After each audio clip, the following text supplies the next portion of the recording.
I'm the scat man.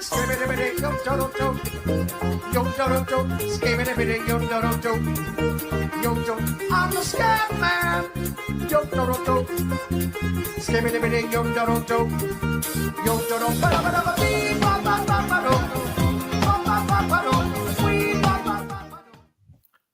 What's up? Good morning. Welcome to NHL Puck Props presented by Sports Interaction with 14-year NHL vet Carlo Colaiacovo. Good night on the points market. There was a little run there where it was the Sad hit, the Cousins hit, the Fantilli hit. Marchenko. Yeah. He was the stack. He wasn't a single. He was the stack, but that was a very lucky finish there. Yeah. Talk to me about the Leafs, bud. They lured us in. They lured us in again. They did, yeah. And we were sharing the praises, and they started off their best game of the year. I mean, did they lure us in? I mean, in the beginning, for the first 10 minutes, it looked like an absolute gift, right? Up to nothing, everything going their way, and then just completely fell off the tracks. They let Carolina back in the game, and then Carolina used the crowd and some of their forecheck to wear down the Maple Leafs. And you kind of felt this was coming. And maybe this is why the odds makers had the game the way that they did, because they look at the last couple of games the Leafs won, didn't play their best, but found ways to win. And at some point that catches up to you. And it did last night. They were up 2-0. Like they should have won that game easily. The over 3.5 team total was plus 210. They finished on 3. They scored 3 goals in the first 21 minutes and finished at 3. Thank you very much, Toronto. Just when I let my guard down, right? Fool me 7 times. That's okay. Fool me 723 times. That's on me. But good morning to all the pumpers there in Pumper Land on a Friday, cold Friday, where we, Carlo, are. It's about as cold as it's been this week. I think today's the coldest one, but milder temperatures. I think tomorrow it goes down to what? -2? Yes, milder temperatures are coming. So we're going to be heating things up. -2, and then Saturday, Sunday, they're at 0. And then Tuesday, Wednesday, they go back up to -7. So this is the coldest I think it'll get over the next week. Lovely. Adam's Digest saying stay warm. Columbus being a home dog was hilarious. They absolutely rolled. Yeah. What else we got? What we missed yesterday? Did you see the news that came out of Minnesota yesterday? About missing every defender? Faber was out. Yeah. Kaprizov was out. Who the other defenseman there that is their top pairing defenseman? Anyways, they're missing like 5 guys. And Colorado was only like -150. I'm like, what did we miss here? How did we not take that gift? Because Blackwood playing. There was some issues with Blackwood's the one where I missed it on that. But I think a lot of those defensemen, 2 of those defensemen were game time decisions going into that. Brodin was the other guy, Jonas Brodin. Brodin. Spurgeon didn't play either. And then the other gift too was, and I saw this like right after the game started, but when I looked at the tweet, it said it was shared 4 hours ago that Jim Montgomery started his press conference yesterday. Oh, ready to rock, bud. Right? Yeah. I'm like, and then they come out and they absolutely blow out the Anaheim Ducks. I'm like, man, we missed that one. What about you, Coach? You ready to rock? I was ready to rock at 5:30 with coffee, he says. Yeah, Monty looked good on the presser. I saw that. He did. He fired up the boys. He had the juice pumpers going yesterday. That's what we still stacked the stink out of that St. Louis team, though. I know we don't our official play was just a sod point, which at the end of the day kind of sucked because they did move them off PP1, but still gave out the ideas of, I did. I'm a professional now, Cheeseburger Eddie. I kept the lights on today. Paid the bill. Now I get the lights on. I'm really tired of having to adjust my camera settings constantly. Yeah. When you have to deal with the light off because it just messes with the camera. So it's super annoying. So that's where we are with that. But I wouldn't even have noticed if somebody didn't bring it up. So not to worry. Hey, thanks, pal. And I don't know if you can see over my right shoulder, that side, that picture. That's one of my favorite pictures, the Gretzky and Howe picture. Oh, I was going to say, was that you and your dad? No, that's not you and your dad.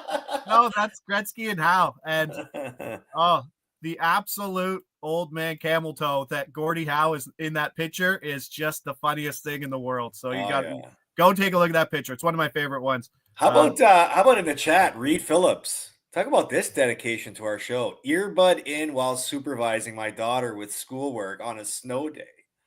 That's dedication, no? Reed, that's what we need from the pumpers. So we need absolute commitment. Pump it up. Oh, we need absolute commitment from you. So we greatly appreciate it.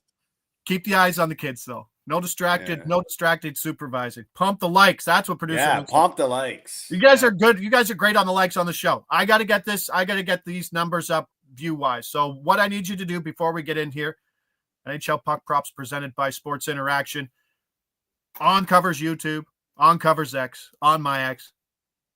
The goal today, share this video, please. That's the one ask. Don't ask that a lot. We're asking that today. So make sure you share. Keep everybody warm. Big share day. 5 games. Share it up. Let's go. Montreal, Washington.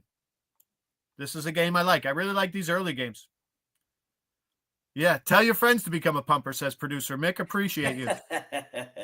Washington has juggled the lines, giving us a little opportunity on stuff. The second line, Wilson, Pierre-Luc Dubois, and Connor McMichael. They brought Protas back up to that top line. I kind of don't like Protas as much just because he only plays 5-on-5, but his 5-on-5 numbers are some of the best in hockey. They are. But I don't know if you saw the other game. My text message with my boys was saying Pierre-Luc Dubois is such a greasy a-hole just because the game he plays. And then he goes out and gets the OT winner. He's third on that team in points and second in assists, which is interesting. Doobie-doo. Yeah. And he's found a home. It takes a while, but he found a home. So we're going to stack those, just a double stack. You want to throw the Wilson in there? I get it. But the plus 220 is what's going in there. And then on the other side, we're taking the entire top line in Montreal. Suzuki, Caulfield, Slavkovsky for a point, plus 320. Slav got, in your words, pee-pee whack the other day. Got like 3 shifts in the third period, none in overtime in the Colorado game. I believe it was Colorado game 2 games ago, and then comes out and played its normal amount of shifts in the last one. You've watched this Montreal team, maybe more so than 99% of the world. 5 of the last 6 they've won. They've beaten Florida. They've beaten Tampa Bay. They've beaten Colorado. They've beaten Vegas. All on the road, bud. They're 650 to make the playoffs. Wow. Teams like Boston maybe can fall. Columbus is up there. Pittsburgh, Ottawa, all ahead of them. 650. What do you think about it? It sounds enticing, but I'm still – it's hard to believe that this Montreal Canadiens team is good enough to survive the next 40 games to be a playoff team, especially when you look at who they're in the mix with, right? I mean, it's not just them sitting there. There's a cluster of 5 or 6 teams that could make it. Like, I think Columbus is overachieving. I think Boston is a team that we could see – fall out of it even more because I never thought Boston was that good. I think it's just finally catching up to Boston, and especially when they're not getting the goaltending that they're used to getting. Team doesn't score very much, and they can't outscore their problems. And right now, their problems is that they can't, keep the puck out of the net. So you got Pittsburgh right in the mix. I think Detroit is a team that could ultimately be in the playoffs because they were a team that just missed out last year on a tiebreaker. And they've already made a coaching change. They brought in a coach that has, a profile of being a winning coach, and they've caught fire lately. So, you look at Detroit, you look at Pittsburgh, could the Islanders be in there? I think for Montreal, it's been fun to watch this string of games that they've been in, but I just don't know if they have enough to withstand it. But honestly, they do have 3 spots to get in there, right? The 2 wild card spots. And let's be honest, in the division, that number 3 spot that Boston currently holds. No, Tampa now holds it after last night's win. Oh, okay. So, yeah, but like that number 3 spot isn't a lock for anyone. Like anyone that's kind of down there could go on a tight run and maybe take that 3 spot. It's obviously priced in, but 650 is a big number. Detroit's 400. There's a good spot. And we'll get to the Detroit game. They're also on fire too. But to this game, we're on those stacks. The double-double, if we go Suzuki, Caulfield, Dubois, and McMichael is 600. the triple-double, the triple-double, which is Dubois, McMichael, and Wilson, and the Suzuki, Caulfield, Slafkovsky line, 18-1. Wow. Wow, indeed. And another wild thing that are we hitting another Friday night 18-1 or 30-1? Oh, remember, yeah, we were getting some giant ones, but I don't mind that one. I might throw that in a round robin with the Chicago game, Montreal game, and the Vancouver game too, if I can find some other things in around that price. But Washington's also alternated goalies. Have you noticed this trend? They've alternated goalies every game since November 15th. Wow, they're using the Boston rotation, with Ullmark and Swayman. Yeah, so it's looking like a Charlie Lindgren start. So, but he's 0-4 in his last 4 with an .880 save percentage. So I think Montreal can score in this game. Okay. What's your take on rookie goaltender, Montreal? Jakub Dobeš? Is that it? I wanted you to say the name because I would have just called him Dobes. Yeah. Dobeš, yeah. Jakub Dobeš. That run can't go on forever, right? I think it was like the first Montreal goalie in history to have like one. When he played his first NHL game, the first game out of the Christmas break in Florida, I'm like, man, what a horrible spot to put a goalie in to play his first NHL game. And he shut them out. And then for his second NHL game, they throw him in Colorado and he wins. So it's like you're throwing tough situations at this guy, and he's saying, throw whatever you want at me. I'm going to come out and get a win. So is this just, a string of good luck that he's finding, or is this guy the real deal? And I guess you got to play more games to figure that out. But up until now, he's been pretty darn impressive. That's for sure. He's 6'5" in the net. I'm a huge fan of big goaltenders because they cover a lot of the net. I like it. Big fan of huge goaltenders. We'll take it. In the chat, we're saying, how can we trust Slafkovsky if he doesn't play many minutes, one game, than normal minutes? That's from Tim Powell. Valid listener. Always here, Timmy. I get it. And I brought that up when I did mention that he got in trouble 2 games ago. And then he came out and he earned the trust of the coaching staff again after a decent game in his last outing. So I think on the trust level of Slafkovsky, you can get it. But I think if you don't want, you just go with the double stack of Suzuki, Caulfield, McMichael, and Dubois if you want to keep those guys out of it. It is the tough part. When you're talking about trust, right? It's a very valid point that he brings up where it's one game he plays, the next game he misses shifts. But the trust factor there is that knowing that if he plays, he's going to be playing with good players. Yeah. Right? And that's what you're banking on. And Laine's still out, correct? As far as I'm concerned, unless something changes this morning. He's ready to go. Cale Makar should not be minus 400 to win the Norris with how good Hughes and Werenski are playing. That's a great point, Adam. I was saying that last night when Werenski keeps hitting the score sheet. Yeah. And we did mention it on stream yesterday that the Norris has just become an Art Ross for defensemen. Right. That's true. You'd have to think that Werenski is that spot. Someone in the chat, let me know what the price of what Werenski is right now for the Norris, because if that's what it is, and Columbus just keeps scoring 1 million goals at home, there has to be some value there if he's in that plus 500 range. I couldn't agree he's more. Plus 600. There you go. So that must make him what? Go ahead. I couldn't agree more. I just think that when you're a one-time winner or a two-time winner or, a recent winner, you're always going to be given the extra attention. And it almost just seems like you need to see something completely out of the normal to dethrone that guy. Like when Nick Lidstrom was playing in the league, they should have called it the Nick Lidstrom trophy, because as long as he was in the league, no matter how good any other defenseman played, he was always going to win. And I think that's just the credibility that a guy like Cale Makar has earned with the voters. Is it right? Probably not. But I think because right now he's got 49 points in how many games has he played? Just trying to see how many games he played. Who's got 49 points? So Cale Makar has 49 points in 43 games. He's still living up to that standard of being the best defenseman in the league. So unless somebody can absolutely overtake him and blow him out of the water, I think as long as he's there, either leading or close, the voters are always going to give it to him because they're saying, well, he's living up to it. I understand one guy's having a great year, but for his great year, he can get second to this guy. And I'm not sure. The chat can probably double check. I think Werenski's leading all skaters in time on ice too. 26 point. Yeah. That's a lot of minutes. All skaters. No, all defensemen he's leading. Well, it should be all skaters. It would be all skaters then too. Yeah. Because I don't see a forward playing 26 minutes a night.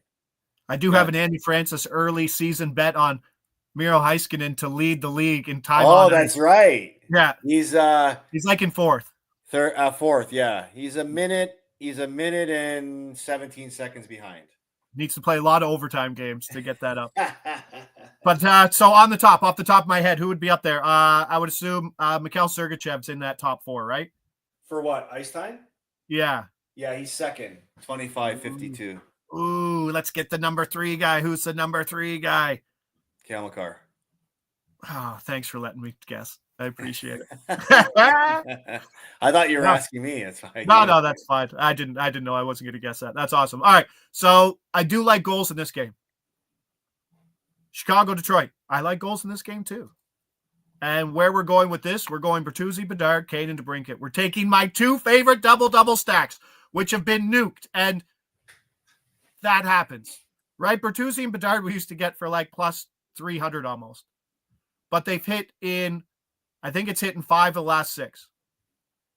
And then the Bertuzzi, the DeBrincat and Kane one was like plus 220 as well for a while. And now that's gone down to plus 130 in the spot versus Chicago's coming off that win. The Trent Miner game in Colorado, somehow they beat him. But as was mentioned in the stream, since the change in coaching, Detroit's been on fire. 5-game winning streak. They lost their first game. We bet that first game. Isn't that how that always works? I know. And then he rips off 5 straight. Thanks, Todd. I know. We were on the coach bump, and they got blown out by the Leafs. Absolutely blown out. Yeah. And they're 5-1 to the over in their last 6. And why are they 5-1 to the over in their last 6? Because the power play has been absolutely on fire. I'm not just saying like consecutively a goal of this game, a goal of that game, maybe a day off, and then 2 goals here. No, we're talking 4 straight games with multi-power play goals. They're 10 for 19 over their last 6 games. Cam Talbot's in net. He's got a 3.77 goals against and an 872 save percent since returning 6 games ago. Well, he has 6 games since December 12th. So I think both of these guys can score. And we know that Chicago basically only gets points from the top guys. Bedard Bertuzzi has hit in 6 of the last 8. That one's plus 190 alone. Larkin Raymond has hit in 5 of the last 6. And Kane and DeBrincat has hit in 5 straight. So this is kind of like a culmination of all my favorite stacking hitting today. And we talked about what Montreal's done of late. But Detroit, since that change, has been the hottest team in all of hockey. Yeah. We talk about the coach bump. It's quite prevalent in Detroit. Like, what is it in the locker room, on the system? Like, can you really just go in there and change, I don't know, offensive zone, defensive zone systems and get those results? Or is it just guys playing with more confidence? I think it's guys playing with more confidence because when a new coach comes in, it gets everybody's attention, right? And also, you know, when a new coach comes in, there's a time in your season where you're hearing the rumors, you're seeing the stuff go bad. And as a player and as a group, you're waiting for something to happen. And when you're waiting for that thing to happen, you're losing focus on what you should be focused on until that thing happens. And I think because the coaching change happened, it's kind of like the players, you're kind of like, okay, something happened. Now it's on us to sort of turn things around. And I think a couple of things, and I experienced this firsthand in St. Louis when we hired Ken Hitchcock, and we were a mediocre team, and then we were a point away from winning the President's Trophy that year. You just know that coming to the rink with a new voice brings a new level of excitement and optimism. And when you're starting to get success with that, it just creates a whole different mood with the group. And I've always said this: winning changes every feeling you may have in a season, on your way to work, while you're at the rink, on your way home from the rink, at home. Winning just changes everything. And then because they've racked up a couple wins right now, they're starting to become more of a belief in the group, not only in just the group, but belief in the message, because who it's coming from.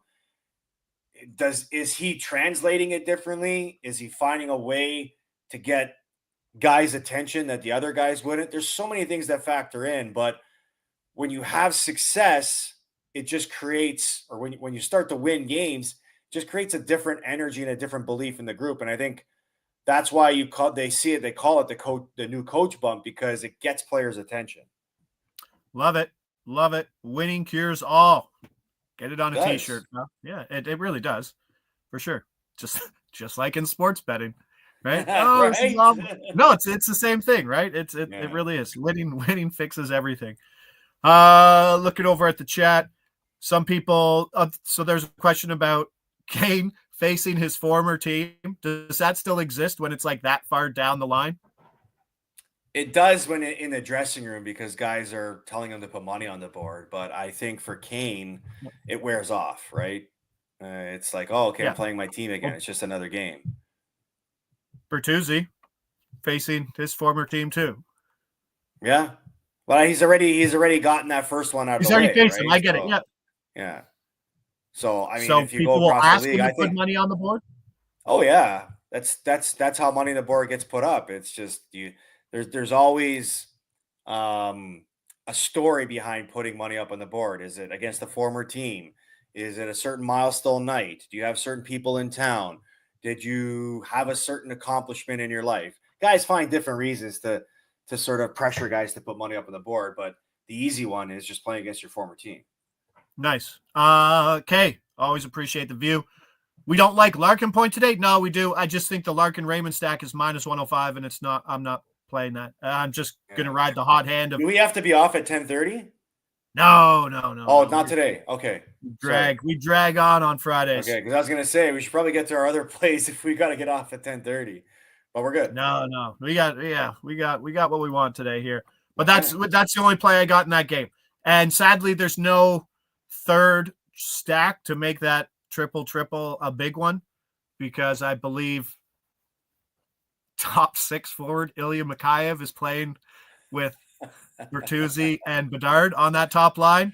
What would that pay though? If you put Mikheyev in there, what would that pay? Well, he would have to be like plus 175. I think he was plus 475 for a goal the other night, which he hit after I made fun of him, and then he scored.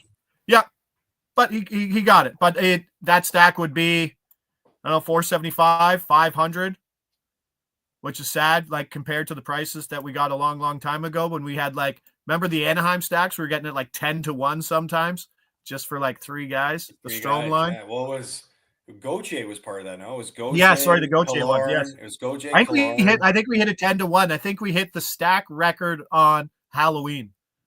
Probably. I remember digging into some my kids' O. Henrys. Still a very underrated. Very underrated. I think the O. Henry's better than the turtle. That's my hot take of the day. What?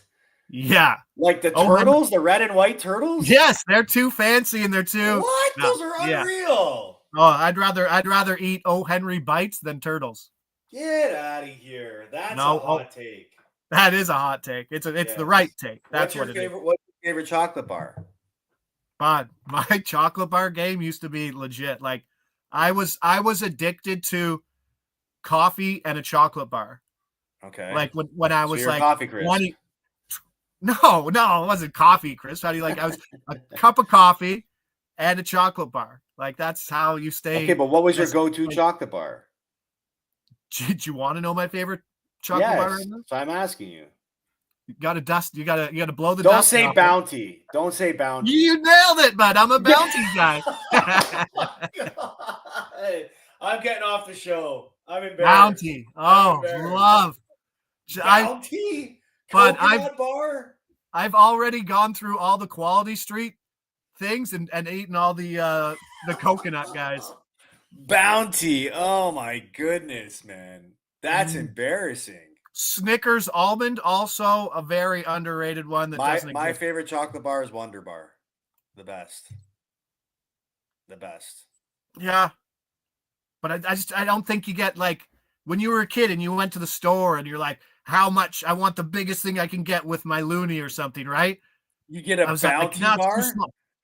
No. Back then I would just get like the longest. I get the biggest chocolate bar that existed, which was usually O. Henry would probably be that. Would be O. Henry, right? Yeah. Or Mr. Big. Is Bounty a Canadian thing? Never heard of it. Most Canadians haven't either. A Bounty and a Big Turk. Find a picture of Bounty and put it up on the screen for the pumpers, if you can. What do you think? What do you think about Turkish Delight, pal? Turkish Delight? Big Turk. The Big Turk. That's a Bounty bar right there. Wow. Boom. Coconut goodness. Oh, geez. The coconut stays in your mouth for like 30 minutes after you've eaten it, so it's just like you can relive it constantly.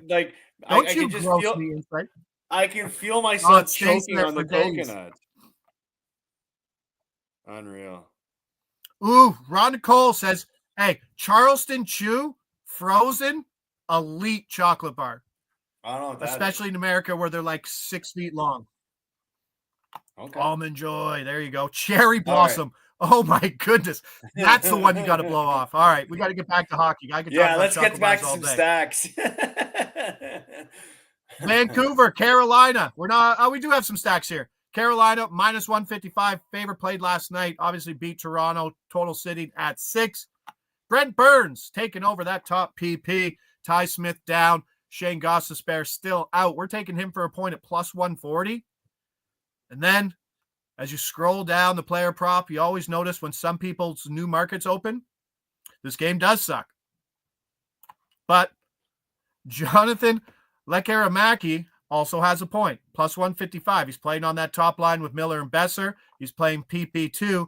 I think this is kind of a decent spot where you can stack Miller Besser and get that value 5-on-5 or the PP2 guy, Lekkerimäki, at plus 475, which is a price you don't see much anymore with these. I think the Miller and Besser one alone is minus 105 to close to even money. Kochetkov was in last night, so we could see a Dustin Tokarski start. Career .893 save percentage, nothing straight there. And Vancouver hasn't been playing good hockey, let's be honest. They're 2-8 straight up in their last 10. 5 OT losses. What does that do to a team, Carlo, that we discussed yesterday, or I believe it was Wednesday, in terms of they have issues within the locker room, and then you're losing a lot of these close games in extra time. How does that wear on you? Well, I guess the bright side in losing those games is that you've earned the half point, or at least you've earned the point in the game because you're losing in overtime or shootout, wherever they're losing. And I think for Vancouver, you hear the news of Demko potentially returning, Hronik right now, one of their top pairing defensemen on a conditioning stint, Pettersson, who's out, and there's some other guys that they're missing up front too. You hear the news of them potentially returning, and what you're just trying to do is tread water here while those guys return. And it's becoming difficult because they've got to manage a lot of this outside noise about two of their best players not standing the sight of each other. So, you don't want to make it as bad as it may look when you talk about the streak that they're on. You're just trying to find the pauses and just trying to grind out every point you can until you feel like you get your roster healthy. You find yourself that you've been able to keep pace with everybody else, and you hope that whatever happens coming out of all that, it could take you to that next level. So for Vancouver, the thing I would say is it's probably not as bad as it looks because they're still keeping pace with teams. Okay, good point. Seeing 155 for the Besser Miller stack. That's actually a really good price. I said my price would probably be like even money. But if you're looking for something where you're not asking for a 20-year-old guy playing 15 minutes at most to point, which is tough ask. It certainly is. The double-double of Aho, Jarvis, and Miller and Besser is $4.25, which is a pretty good price for that pair. 6 goals. Aho didn't find the score sheet last night, so you want to see him get on it. Jarvis got the empty netter, but that was it. Yeah, that Lekkerimäki is 150 on its own. Exactly. So you can do that, like just double stack, and then maybe just go 150 on the Lekkerimäki. But always interesting when they open up those right at the bottom point prop markets, and I always like to bet on them because I like to keep them there because they bring them out and then you don't bet them and they're gone. We need more.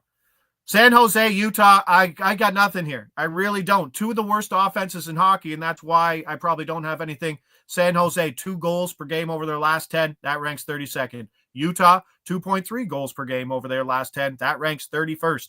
Utah has scored more than 2 goals once in its last 7 games. San Jose 3 times in its last 9 games.